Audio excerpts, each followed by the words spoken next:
If you get stopped on the street and somebody asks you, hey, Nate Kingz from Oregon State, he just transferred to Syracuse. What do I need to know about him? Here's what you say. 3 words. He can shoot.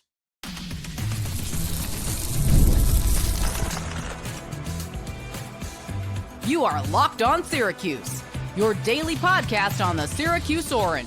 Part of the Locked On Podcast Network, your team every day. Earlier this week, we did an exercise here on Locked On Syracuse. We went through all the public targets that were out there for Syracuse, and we placed them into 1 or 2 categories, okay? The 2 categories being, can you shoot? Can you defend? If you could do one of those traits, we were interested. If you could do both, that is the most ideal. If you could do neither, well, let's not talk about the guys that can't shoot or defend unless they're just damn good, right? Well, Nate Kingz, Syracuse's latest transfer portal addition from Oregon State, he fits in one of the 2 categories. This man can shoot the lights out, and we're going to talk all about him here on this episode of Locked On Syracuse. I'm Jackson Holzer. This is Locked On Syracuse, and thank you for making us your first listen of every single day here on the Locked On Podcast Network, your team every day. We are free and available wherever you get your podcasts. We're going to go through the bio and the stats of Nate Kingz. We're going to go through the rotation with Kingz now in the lineup, and he makes Syracuse better in a couple of ways. That's coming up later in the show. But before we get to everything, all right, this episode is brought to you by FanDuel. Right now, new customers can get $200 in bonus bets when your first $5 bet wins. So, 24/7 Sports insider Mike McAllister, I believe he was first on this. He reported that Syracuse has landed Oregon State guard Nate Kingz. Here's the info about Nate Kingz, all right? 6'5", 190-pound 2 guard with, I believe, 1 year of eligibility remaining. He is a grad transfer. He was at Oregon State last year. Oregon State is in the West Coast Conference, WCC for short. He played and started in 31 games. He averaged 12 points a game, 3 rebounds, 2 assists. He shot 50% from the field and 82% from the free throw line. Oh, wait, I'm missing something. Yeah, I'm definitely missing something, right? I went through all these good stats, but I have to be missing something here. Hold on. Oh, yeah, he can shoot. All right. 45% from 3 last season. You heard me correct. 45%. You have to round up, but I believe it's precisely 44.6% from the three-point line on over 4 attempts per game. So this is not just a short sample here of maybe taking 11, 12 threes in a season. Oh no, my friends. This is someone who shoots at a high volume from 3 and actually makes a really high percentage. He is one of the most prolific three-point shooters in the entire country. And get this. He had an Evan Maya overall rating of 3.38 last season. That was top 25 in the WCC last year and would have led all Syracuse players a year ago. I'm not sitting here telling you that Nate Kingz walks into Syracuse and automatically becomes their best player, but he is, depending on the freshman, of course, he is at minimum top 3 alongside JJ Starling and Donnie Freeman. For those that may not be aware of what Evan Maya is and that analytical tool, here's what it is, all right? It's pretty similar to WAR in baseball, wins above replacement, right? The higher the number, the better. So the best player in college basketball this year on Evan Maya, to nobody's surprise, was Cooper Flagg. He had a rating of 10.81. It basically means that if you have Nate Kingz and 9 other average Division I basketball players on the floor, the team with Nate Kingz is going to be over 3 points better than your average team, thanks to him. All right. His defensive grade isn't exactly great. It is a 0.44. Not terrible, At the same time, though, he fits in the category of he can shoot, which is really the majority of what you need to know about Nate Kingz, okay? Here's the backstory of him. I think he is a feel-good story, all right? Ready for this? I'm going to go in order here. Nate Kingz didn't have a single Division I offer out of high school in 2020, all right? He received only 2 scholarship offers, period. And I'm looking down a lot of my notes because I have to really make sure I'm thorough here and getting a story right. One of which came from Westmont, in NAIA school, and he was excellent in his one season over at Westmont and decided to enter the transfer portal, where he went to the College of Southern Idaho, which is a JUCO college, ahead of his sophomore season. Nate Kingz once again did really well at the JUCO level, and then he transferred to Oregon State ahead of the 2023-24 season. So what did he do in 2023-24? It's his first Division I opportunity. I'm sure he was thrilled and his whole family was excited for it. But unfortunately, adversity hits. He suffers a torn ACL before his first year in the summer at Oregon State, and he ends up missing the entire 2023-24 season. So he has to come back from an injury. He never had a Division I offer. He just gets one at Oregon State, and that's really tough. But then, obviously, it turned out well in the end, right? Because he comes back for 2024-25, and he excels once again. So this is someone where no matter where he has played, he has always done well. So him coming to Syracuse, I expect him to also be a very productive player. Now, obviously, he's a member of Syracuse. His story is an example of perseverance and persistence throughout.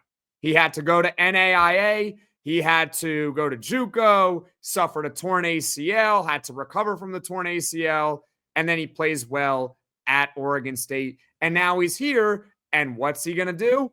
He's going to shoot, and that's really how he's going to help Syracuse.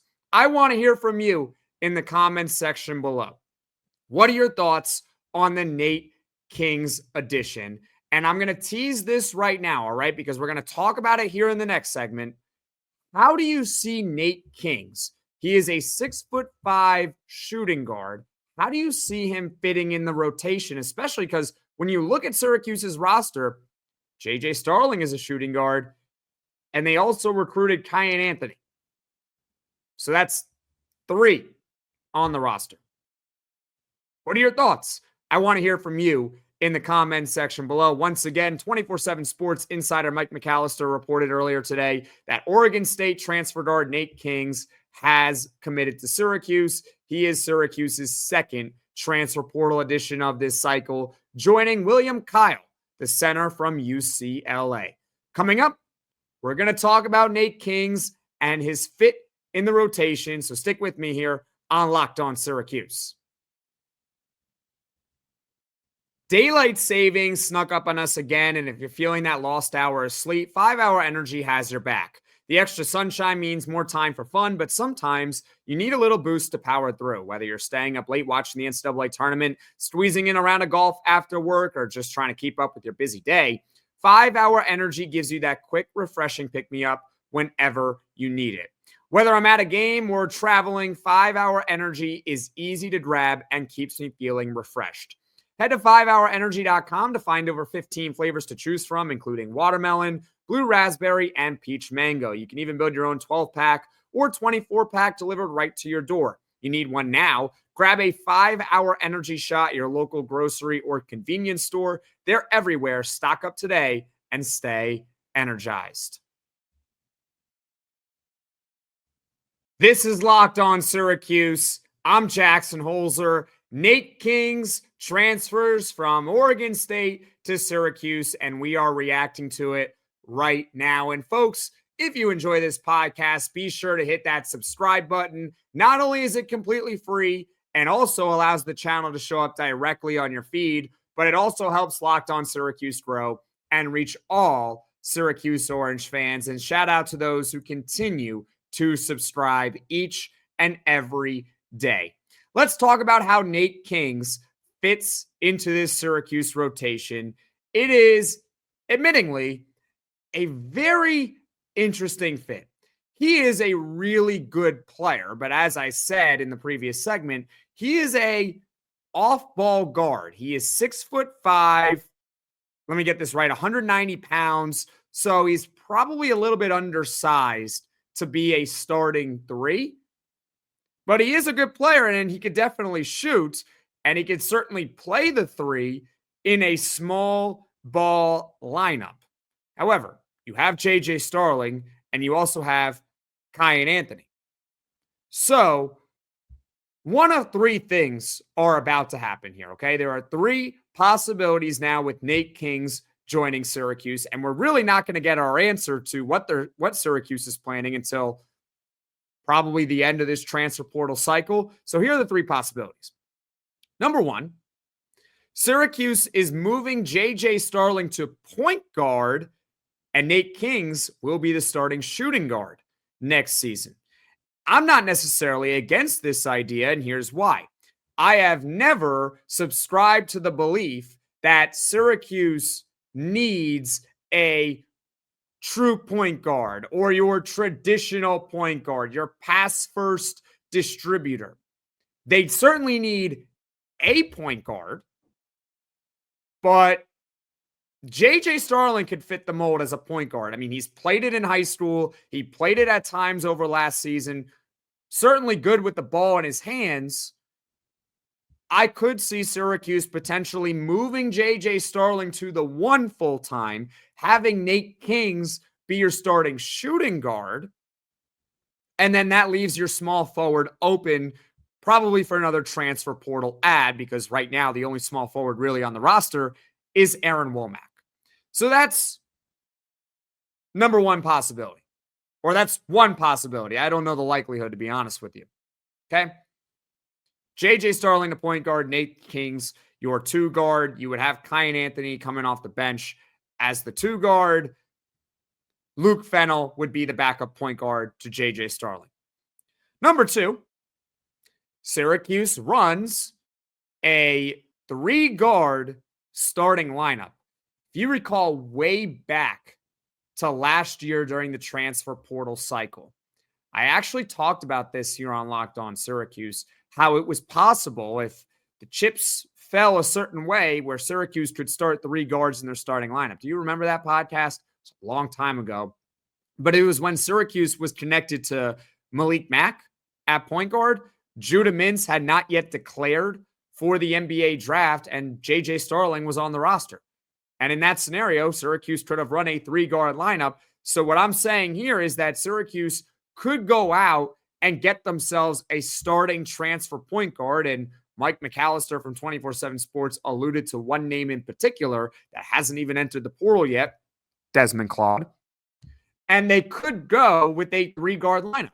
They could say transfer point guard, perhaps Desmond Claude, JJ Starling at the two, and Nate Kingz as your three. But you're really going with three guards in your starting lineup. Then you would have Donnie Freeman at the four, and who knows what they're going to do at center. I don't think Syracuse is done from pursuing a center in the transfer portal. In fact, they are connected to one of the Arizona big men in the portal. I think his name is Emmanuel Stevenson off the top of my head. It could be William Kyle, or maybe Syracuse just goes a full small lineup. They decide to add another wing player, maybe like a 6'7", 6'8" wing, and Donnie Freeman ends up becoming the de facto center. That is on the table right now. We just don't know what Syracuse is going to do at center, and they could do a three-guard starting lineup with a portal point guard, JJ Starling, and Nate Kingz.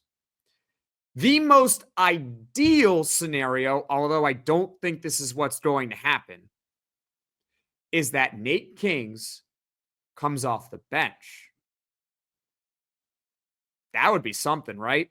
And Syracuse finds a stud point guard and a stud small forward, because then the rotation looks like this. Point guard. You got a stud. Let's say it's Desmond Claude. JJ Starling as potentially a backup point guard. And Luke Fennell, the freshman. Your shooting guard, your starter is going to be JJ Starling. Your backup is going to be Nate Kingz and also Kline Anthony, freshman. Your small forward, stud transfer. Nate Kingz could be the backup 3, so that's another way to get him minutes. And Aaron Womack, a true freshman, who's probably not going to see the floor a lot as a true freshman. I'm not saying this because Nate Kingz doesn't have the ability to start. In fact, I think it's the opposite. Nate Kingz could start on most Division I college teams out there. But if he's coming off the bench, Nate Kingz could be one of the front runners for ACC Sixth Man of the Year, which Syracuse almost had a couple of years ago in Quadir Copeland. Who's against that idea? I think that's the most ideal scenario, that Syracuse still goes out, gets a stud point guard and a stud small forward, and then you have Nate Kingz coming off the bench. But Jackson, what are you doing with the freshmen? You're burying the freshmen. Luke Fennell, Kline Anthony, Aaron Womack. You can't bury the freshmen. Here is my rebuttal to you. If you are concerned about freshmen and their playing time, if you can shoot, you will play. If you can defend, you will play. There will always be opportunities to those that can shoot and to those that can defend. So if the freshmen show that they can do that, even in a small amount of minutes, their playing time will increase. If they can't, you're out of luck. That is the deal. It's, again, using the baseball analogy here. It's like prospects in baseball. If you hit, you will play. It's that simple. I don't care that they're crowded at this position. If you can hit 275 and you had on base 35% of the time, you are going to play. Same deal with the freshmen. You shoot, you play. You defend, you play. You do neither, you're probably not going to play much. So the 3 scenarios overall, I see Nate Kingz fitting into this rotation. Number 1 is that JJ Starling is the point guard, Nate Kingz is the 2 guard, and Syracuse goes out and gets a starting small forward. Number 2 scenario is that Syracuse runs a 3-guard lineup. So Nate Kingz becomes your starting 3, and they get a stud point guard in the portal, hopefully. And the most ideal scenario, although I think it's the least likely of the 3, is that Nate Kingz stays at the 2 and he comes off the bench. What are your thoughts? How do you see Nate Kingz fitting into this Syracuse rotation? Comment in the comment section below. Now, coming up, we're going to talk about how Nate Kingz makes Syracuse a better basketball team. That's coming up next on Locked On Syracuse. The NCAA tournament is here. In fact, we have reached the Final Four, and it's all 4 1 seeds. FanDuel is giving you the chance to get in on the action like never before. Right now, new customers can get $200 in bonus bets when your first $5 bet wins. That's 200 extra bucks to use on everything from buzzer beaters to Cinderella stories. There really weren't any Cinderella stories this year, aside from Arkansas. That's not really a Cinderella.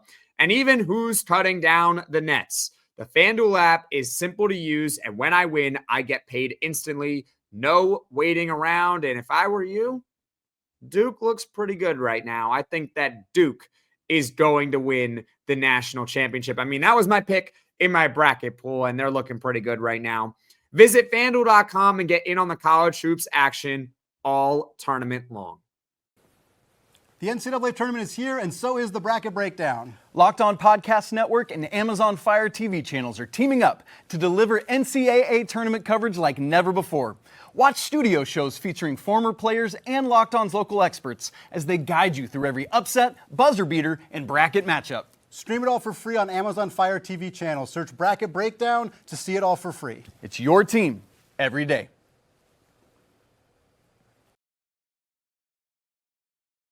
Nate Kingz makes Syracuse basketball a better basketball team than they were yesterday. The Orange are getting a legit guard that can shoot the lights out. 45% from 3 last year. no disrespect to William Kyle, the center from UCLA, that is an upside get. You're hoping that William Kyle can rebound to what he was, I believe, at South Dakota State the year before UCLA, where he was one of the best big men in the league there. Nate Kingz, on the other hand, he is really the first big boy get for Syracuse basketball in the transfer portal. Here are the ways that he makes Syracuse better, all right? Number one, floor spacing.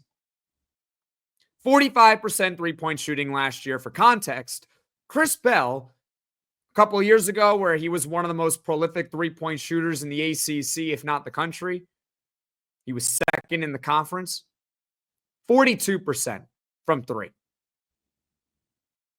Nate Kingz was 45%. He was 3% better this past season. So when Nate Kingz is on the floor, teams have to respect that he can shoot. What does that do? It spaces the floor. It forces the defense out. And now you have guys like JJ Starling that can just attack the basket. The help defense isn't necessarily going to be as much there because the wing player has to keep their eye on Nate Kingz, giving JJ Starling more space to go downhill. Nate Kingz, in essence, replaces the one thing that Chris Bell did really well, which was shoot the basketball. Remember, on that mini reaction podcast when Bell hit the portal, I said there's really only one aspect we're going to miss of Chris Bell, and that was he was a pretty good shooter. In fact, he was actually a really good shooter. Well, Nate Kingz replaces that and more. And oh, by the way, it's not just shooting, which is another reason why Syracuse basketball has become a better basketball team, because he's got a good offensive game beyond just his three-point shooting, although in particular, he's really deadly from that left corner. Okay. The left corner, he shoots 50% from three. 1 out of 2 if you find him in the left corner and he shoots. How about that, right? But when he is the primary ball handler on a screen, he scores in the 91st percentile. I don't think he's got the ball handling to be a point guard necessarily, but he can put the ball down on the floor probably better than a guy like Chris Bell, which is good because that's in essence what this replacement is, right? Overall, he shot 57% from two last season, and that would have been third best on Syracuse a year ago, only behind the two centers of the Orange, Naheem McLeod and Eddie Lampkin. I believe that Nate Kingz will be a solid wing player for Syracuse next year, no matter where they put him in the lineup. Ideally, he stays at the 2. That is the most ideal scenario. All right. So what do you all think of the Nate Kingz addition to Syracuse? Comment in the comments section below. Is Syracuse basketball now an NCAA tournament team? I want to hear from you in the comments section below. I'll give you my thoughts on that real quick. I still think Syracuse needs to do a lot more before we start talking about the NCAA tournament, but he makes them better, which is good because they just had their worst season in quite a while. All right. So that just about does it. Talking about Nate Kingz going to Syracuse. As far as what's coming up here on the podcast, this podcast will serve as the Thursday one, all right? Because we had a podcast earlier today talking about Fran Brown and reacting to what he said in his second spring press conference that was released at 4:30. Supposed to be at 6, but I moved it up because Nate Kingz committed to Syracuse.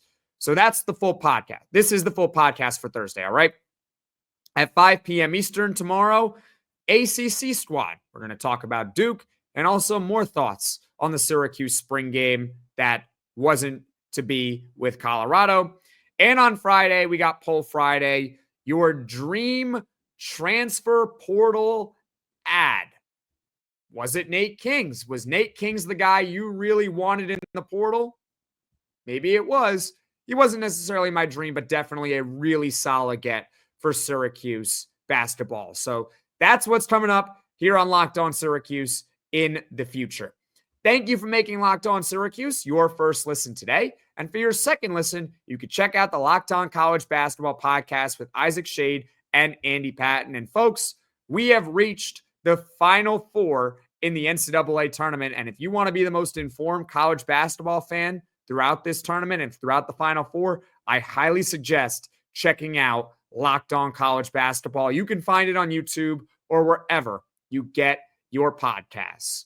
Folks, thank you all so much for watching. Thank you all so much for listening. If you like this podcast, be sure to hit that like button. If you really enjoy the podcast, be sure to hit subscribe. Tell all your friends about Locked On Syracuse. And of course, if anyone asks you, what do you need to know about Nate Kingz, you only need to tell them 3 words. All right? 3 words. He can shoot.